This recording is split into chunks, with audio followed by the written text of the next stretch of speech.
Normal skin color results from a combination of hemoglobin, melanin, and keratin. Hemoglobin is what we have in our red blood cells. It binds to oxygen. When blood has a lot of oxygen bound to the hemoglobin, it's bright red in color. So when you have someone that is very lightly skinned, and the blood vessels dilate in those superficial levels or layers of the skin, then the skin tends to appear very red, such as when you're embarrassed or if you're exercising, those red tones become much more visible. We've already talked a little bit about melanin. Remember, melanin is the pigment that is produced by the melanocytes, and then it is stored in the keratinocytes or keratinocytes. So there are two types of melanin, eumelanin and pheomelanin. Eu means true, pheo means gray. Well, it's not really gray. Pheomelanin is the lighter shade of pigment such as tan, yellow, and red. Eumelanin pigment is the darker shades, the brown and the black. So the physical appearance of the skin due to the melanin is influenced both by heredity and your exposure to the UV radiation. So all people, as I mentioned before, have about the same number of melanocytes. However, it's the activity of the cells that can influence skin color as well as whether you are producing eumelanin or pheomelanin. Keratin is a yellowish orange pigment that we get in our bodies from the foods we eat that have yellowish, orangish, reddish color. Carrots, corn, squashes. Now normally it's going to accumulate in the keratinocytes of the stratum corneum and in the subcutaneous fat, and that can also influence the color of the skin. Now on this slide we have a couple of bullets for disorders associated with melanin, and that is albinism and vitiligo. But since we're going to cover those on a slide that's upcoming, I'm just going to leave those for now and we'll come back to them. There are several things that can cause your skin to appear a different color. The clinical significance of these can help you look for things that may be going on with your patient. Cyanosis is a condition where the skin appears blue. This happens frequently to people that are out in the cold for a prolonged period of time, and the blood is drawn away from the superficial areas and pulled toward the internal organs to keep them warm and to keep them fully oxygenated and perfused. So the superficial areas, the skin, the fingertips, the lips, tend to appear blue because of that deoxygenated blood and not enough oxygen and not enough red, rich blood getting out to those tissues. Erythema is anything that causes the skin to appear red. Now, there are several things that can cause that. Simple embarrassment or exertion, but sunburn, friction, clothes that don't fit you well and rub against your skin, things that cause allergic responses such as detergents or perfumes or anything that triggers allergies. So of course treating that would depend on the cause.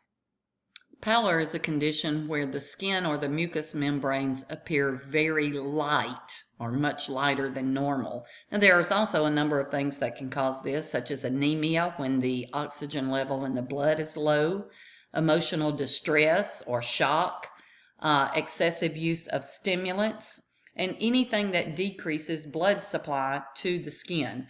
Now this usually goes away once the underlying cause is treated, but it's typically most noticeable on the face and the palms.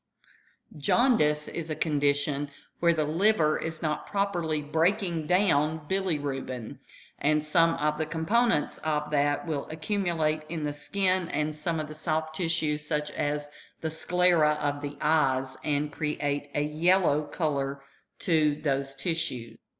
And then we have a hematoma, which is a collection of blood that pools outside of the blood vessels. And of course, that's usually due to some sort of trauma, such as surgery or an injury. However, there are bleeding disorders that allow blood to leak out into the tissues, the superficial tissues, and also blood thinners, or actually anticoagulants, but we commonly call them blood thinners, allow that to occur in the subcu tissues or in the superficial tissues as well. Now, hematomas can feel spongy, rubbery, or lumpy, and they're similar to a very bad bruise. And a lot of times they're small and they just go away on their own, but in other times they may require surgery in order to remove them, depending on where the location is. Some of them are much more serious, such as an intracranial hematoma, bleeding within the cranium. And that blood then accumulates and puts pressure on the brain. So that's something that would require a much more aggressive treatment than just blood pooling in the skin. Albinism is a genetic disorder where the enzyme that's needed to produce the melanin doesn't function. So as a result of that, the melanocytes can't produce melanin. If you can't produce melanin, then you lack the pigment that is needed to produce the color to skin, eyes, and hair.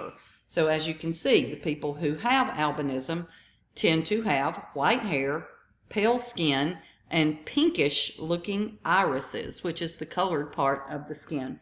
Vitiligo, on the other hand, is a disease that causes losses of skin color in patches that tend to increase in size as you age.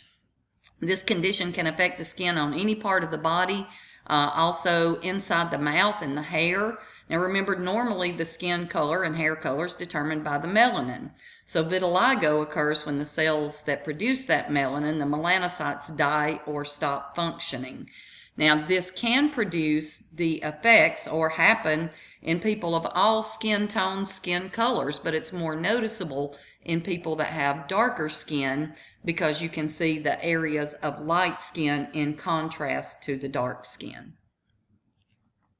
Additional skin markings include a nevus, which we commonly just call a mole. It's a harmless overgrowth of melanocytes. On rare occasions, though, they can become malignant, and we call that a malignant melanoma. These develop typically as a consequence of excessive UV light exposure, being in the sun too much, without sunscreen.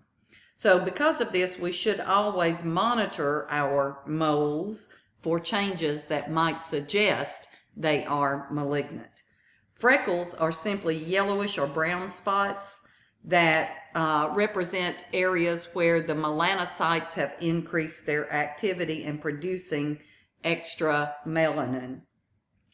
Now, the degree of that pigmentation is dependent on sun exposure and also hereditary factors.